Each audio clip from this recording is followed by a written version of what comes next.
Hello everyone, welcome back to our channel. Did you add up your Facebook profile link on your Instagram bio and now you want to remove it but you don't know how to do it? Well, if that's the case, then this video is made for you. In this video, I'm going to guide you guys on a step-by-step tutorial on how to remove Facebook profile link from your Instagram bio. Without any further ado, we're getting right into our video. The first thing we're going to do is open our Instagram app. So right after opening your Instagram app, you'll be on the front home page.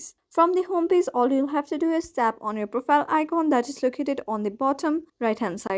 Once you tap on your profile icon, you'll be on your profile page. From the profile page here, as you can see, there is a Facebook profile link. If you no longer want people to see your Facebook account through your Instagram account, then all you'll have to do is tap on the edit profile option that is located right below the Facebook profile link.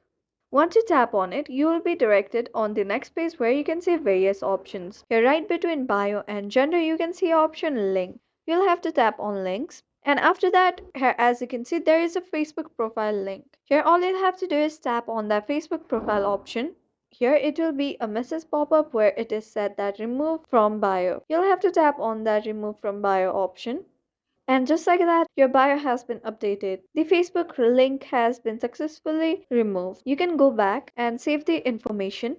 And here, as you can see, your Facebook profile link has been removed from Instagram. Thank you for staying till the very end of this video. Don't forget to leave us a like and subscribe. Have a good day.